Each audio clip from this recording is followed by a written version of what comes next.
നമസ്കാരം. തൽക്കാലം യുദ്ധം വേണ്ട, ഇറാനുമായി ചർച്ചയാകാമെന്നുള്ള ഒരവസ്ഥയിലേക്ക് അമേരിക്ക പോയിരിക്കുകയാണ്. എന്നാൽ അമേരിക്കയുമായി ഒരു ചർച്ചയും വേണ്ട എന്ന തീരുമാനത്തിലാണ് ഇറാൻ. അതായത് അമേരിക്ക നേരിട്ട് ചർച്ചയ്ക്ക് വന്നാൽ അത് സ്വീകാര്യമല്ല.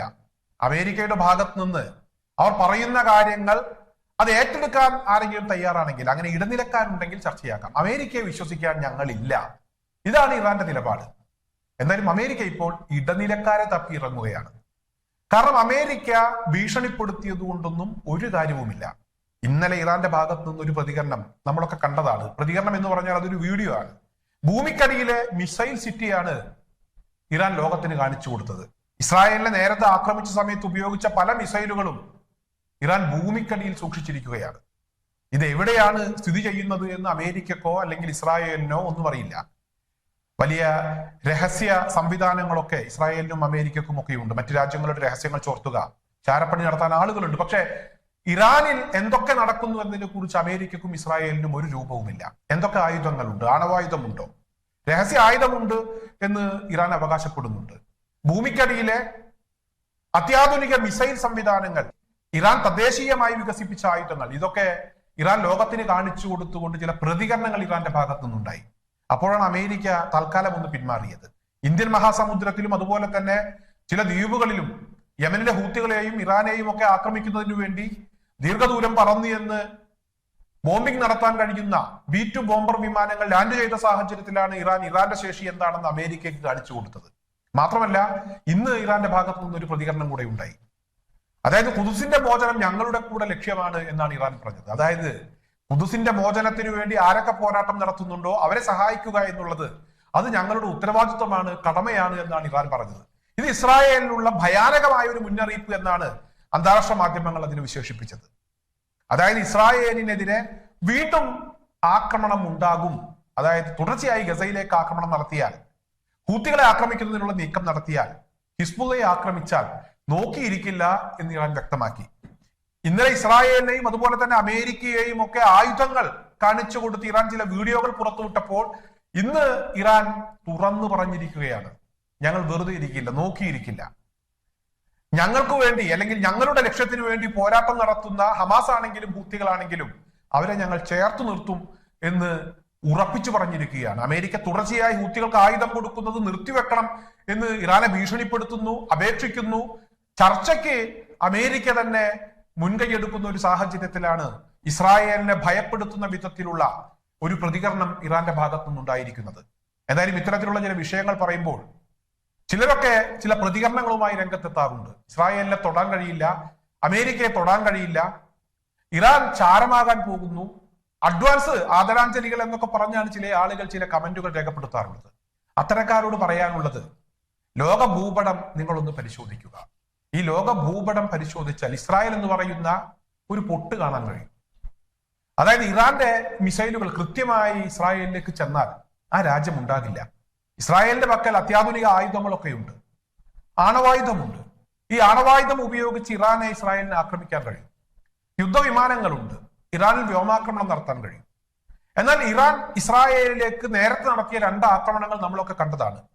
ട്രൂ പ്രോമിസ് 1ഉം അതുപോലെ തന്നെ ട്രൂ പ്രോമിസ് 2ഉം അതിശക്തമായ ആക്രമണമായിരുന്നു. തുടർച്ചയായി മിസൈലുകൾ വർഷിക്കുന്ന ഒരു സാഹചര്യം ഉണ്ടായി. എത്ര മിസൈലുകളാണെന്ന് ഇറാൻ ഇസ്രായേലിലേക്ക് അയച്ചത്? അമേരിക്കയും ബ്രിട്ടനും ഒക്കെ ഇസ്രായേലിനെ സഹായിക്കാൻ രംഗത്തെത്തി. ഇസ്രായേലിന്റെ പ്രതിരോധ സംവിധാനമായിട്ടുള്ള താഡും അതുപോലെ തന്നെ അയൺ ഡോമും ഒക്കെ നോക്കുകുത്തിയായി നിൽക്കുന്ന സാഹചര്യം ഉണ്ടായി. തുടർച്ചയായി മഴ പോലെ ഇസ്രായേലിലേക്ക് ഇറാൻ മിസൈലുകൾ വർഷിച്ചു. ഇത്തരത്തിലുള്ള മിസൈലുകൾ വർഷിച്ചതിന്റെ ഒരു ഓർമ്മ ഇസ്രായേലിനെ സംബന്ധിച്ചിടത്തോളം ഉണ്ട്. അതായത് ഇറാനിലേക്ക് ഇസ്രായേലോ അമേരിക്കയോ ഒരു വ്യോമാക്രമണം നടത്തിയാൽ തിരിച്ച് ഇറാനും അത്തരത്തിൽ തന്നെ ആക്രമിക്കും. ഇറാനെ സംബന്ധിച്ചിടത്തോളം ഇറാൻ കുറച്ചെങ്കിലും ബാക്കി കാണും. വലിയ ഒരു രാജ്യമാണ്, വലിയ സംവിധാനങ്ങളുണ്ട് അവർക്ക്. അതുപോലെ തന്നെ ഇപ്പോൾ അവരുടെ കൂടെ ചൈനയും അതുപോലെ തന്നെ റഷ്യയും ഒക്കെ ഉണ്ട്. അമേരിക്കയും റഷ്യയും ഒട്ടും സുഖത്തിലല്ല എന്ന ചില വാർത്തകൾ കൂടെ അന്താരാഷ്ട്ര മാധ്യമങ്ങൾ റിപ്പോർട്ട് ചെയ്തിട്ടുണ്ട്. പസഫിക്കിലുള്ള അമേരിക്കയുടെ വിമാനവാഹിനി കപ്പലിന് സമീപത്തുകൂടെ റഷ്യയുടെ ഒരു വിമാനം പറന്നപ്പോൾ ആ വിമാനത്തെ ഇവിടെ അമേരിക്കയുടെ ഒരു നാവിക ഉദ്യോഗസ്ഥൻ അതിനെ തടഞ്ഞു എന്ന വാർത്തകൾ പുറത്തു വരികയാണ്. അമേരിക്കയും റഷ്യയുമായുള്ള ആ ബന്ധം അത് കൂടുതൽ വഷളാകുന്നതിന്റെ ചില സൂചനകളാണ് ഇത്തരത്തിലുള്ള ചില സംഭവങ്ങൾ എന്ന രീതിയിലുള്ള വാർത്തകളാണ് പുറത്തു വരുന്നത്. എന്തായാലും ഇവിടെ ഇസ്രായേൽ ആക്രമിച്ചാൽ തിരിച്ച് ഇറാൻ ആക്രമിക്കും. ആ ഒരു സമയത്തെ നമുക്ക് മനസ്സിലാക്കാൻ കഴിയും ഇറാന്റെ പക്കൽ ആണവായുധമുണ്ടോ അല്ലെങ്കിൽ രഹസ്യ ആയുധമുണ്ടോ. ഇറാൻ പറയുന്നുണ്ട് രഹസ്യ ആയുധമുണ്ട് എന്ന്. അതുണ്ടോ എന്ന് മനസ്സിലാക്കണമെങ്കിൽ ഇസ്രായേലോ അമേരിക്കയോ ഇറാനെ ആണവായുധം ഉപയോഗിച്ച് അല്ലെങ്കിൽ മറ്റേതെങ്കിലും രീതിയിൽ ആക്രമിക്കുന്ന ഒരു സാഹചര്യം ഉണ്ടാകണം. എന്തായാലും അത്തരത്തിലൊരു ആക്രമണം ഉണ്ടായാൽ ഇറാൻ തിരിച്ചടിക്കും. ആ തിരിച്ചടി ഭയാനകമായിരിക്കും. നേരത്തെ ഇറാൻ ആക്രമിച്ചതിന്റെ ദൃശ്യങ്ങൾ നമ്മളൊക്കെ കണ്ടതാണ്. അതേസമയം ഇസ്രായേൽ ഇറാനെ ആക്രമിച്ചപ്പോൾ അതിനെ പ്രതിരോധിക്കാൻ ഇറാന് കഴിഞ്ഞു എന്നുള്ള ചില സംഭവങ്ങൾ കൂടെ നമുക്ക് മുന്നിലുണ്ട്. നമ്മളൊക്കെ കണ്ടതാണ്. ഇസ്രായേലിന്റെ മിസൈലുകളും അതുപോലെ തന്നെ മറ്റു വിധത്തിലുള്ള വ്യോമാക്രമണങ്ങളും ഒക്കെ ഇറാൻ ആകാശത്ത് വെച്ച് തന്നെ അതിനെ തകർത്ത് കളഞ്ഞ ദൃശ്യങ്ങൾ നമ്മൾ കണ്ടതാണ്. ഇത്തരത്തിലുള്ള ചില സാഹചര്യങ്ങൾ മനസ്സിലാക്കാതെ വെറുതെ വന്ന് എന്തെങ്കിലുമൊക്കെ പറഞ്ഞു പോകരുത്. എന്തായാലും ഇപ്പോഴത്തെ സാഹചര്യത്തിൽ ഹൂത്തികൾ അതിശക്തമായ ആക്രമണം തന്നെ ഇസ്രായേലിലേക്ക് നടത്തിക്കൊണ്ടിരിക്കുന്നുണ്ട്.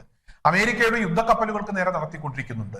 യുദ്ധക്കപ്പലുകൾ പരാജയമാണ് എന്ന് അമേരിക്കക്ക് തുറന്നു സമ്മതിക്കേണ്ട സാഹചര്യം ഉണ്ടായിട്ടുണ്ട്.